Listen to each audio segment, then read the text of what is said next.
This episode of Overreaction is brought to you by EMT Racing.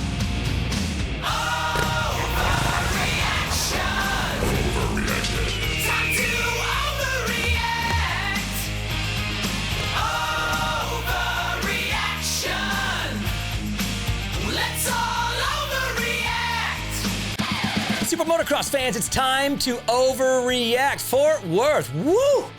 That was a hot one. I was there in person, and that was a hot one. I thought Charlotte last week was kind of hot.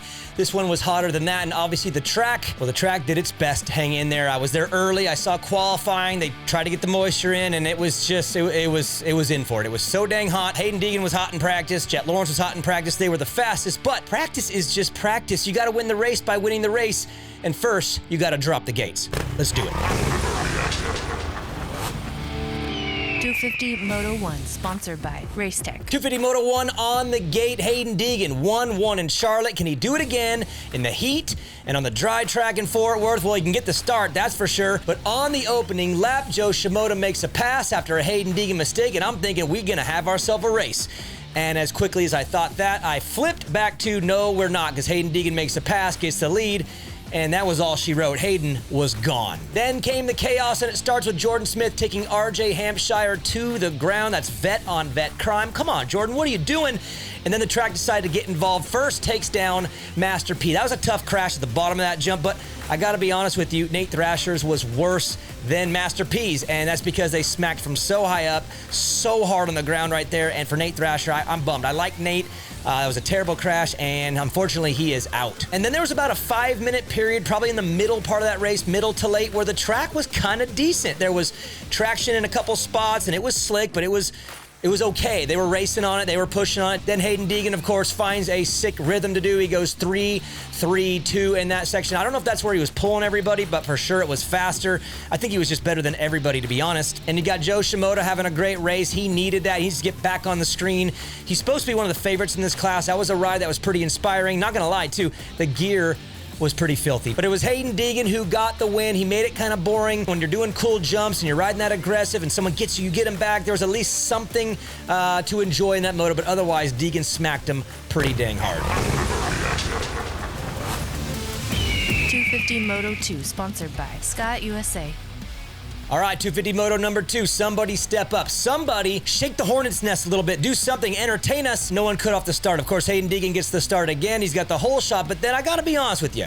I was inspired by Levi Kitchen early in that race. He was aggressive. I've seen him do that a few times this year in the outdoors too, where he's at least going for it, making the effort, and of course makes the big mistake off the track. That's what cost him all the time. And then from that point on, Deegan was pretty much clear of it. But nice work, Levi, getting in there and being aggressive early. While your teammate, on the other hand, had a rough go. He had a big crash in Moto 1. Now he has this one. This one's more goofy looking than bad. So unfortunately for Ty Masterpool at the hometown race, it doesn't go well.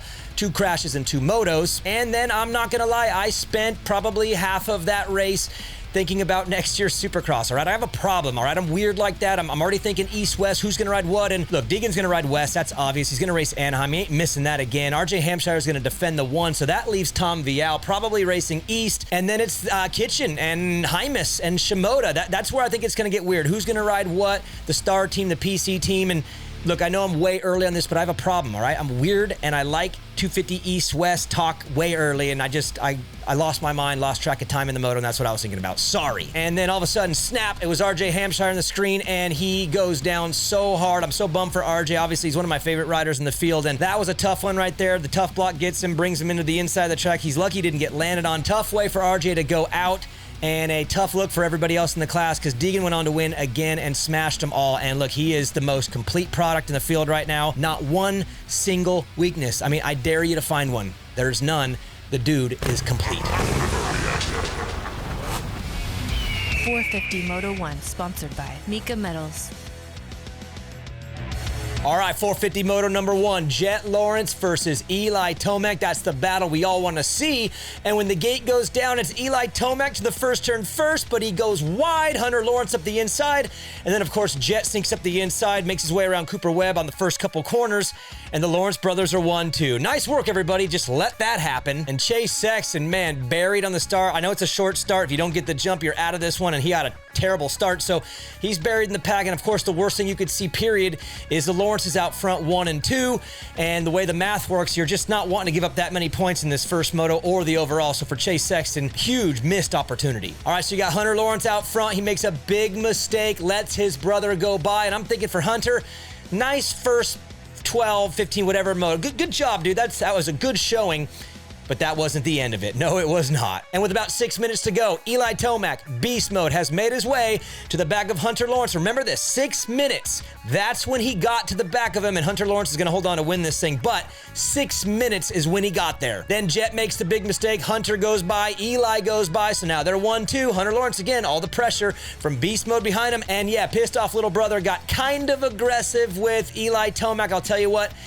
He respected the vet there. I think he could have been a little dirty right there, but at least it was good battling. We got to see these two going at it and sparring a little bit, but for sure, Jett was a little too nice on that one. And holding off the two, Eli Tomac, Jett Lawrence. I talked about it last week on the Daniel Blair Show. We wanted to see these two battle. They did, but it's Hunter Lawrence who beats both of them in the first moto at Fort Worth. As a big brother, I'm sitting there fired up, so excited for my man, Hunter. Big brothers unite! 450 Moto 2, sponsored by Guts Racing. All right, I'm fired up for 450 Moto number 2. Moto number 1 was an absolute banger. And when the gate goes down, all the good guys are buried. Every single one of them. Eli's back, Hunter's back, Jett's back, and even Chase is back outside of the top 5. But Chase goes absolutely nuts on the first lap, making moves left and right by everybody. Doesn't waste one single second getting to the front. And then Dylan Ferrandis, of course, makes a little mistake. Chase goes by, he's in the lead, and he's on his way to an angry, really angry 20 minutes of riding. You got Hunter Lawrence buried in the pack, Jett Lawrence buried in the pack, Eli Tomac starting to come through, and little brother, look at little brother is pissed off from moto number 1 and makes a sick move up the inside. It doesn't work, but it almost did.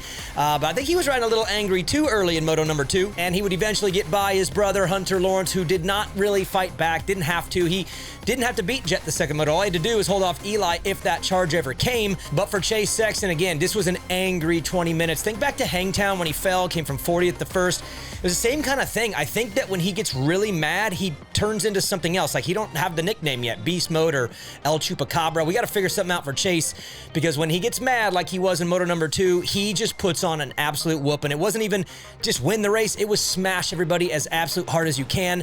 And that came from being mad. Trust me, he was mad. But the charge from Eli Tomac never came, so Hunter Lawrence was able to pace his way into his first victory on the 450. And look, this is awesome, all right? Jett's winning all the time. Think about all the flights and the hotels and the dinners and rental cars, having to be there with him, winning all the time, and you don't get to. Well, this was your day. Hunter Lawrence wins the day. You know what that means? That means he gets to pick the song in the car ride back from the track to the hotel. That's right, Jett. So Taylor Swift is out. Breaking Benjamin is in. Nice work, big bro. Overreaction.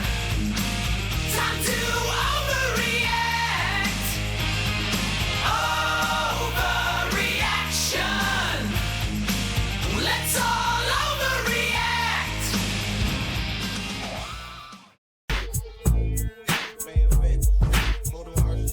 MainEventMotoMerch.com.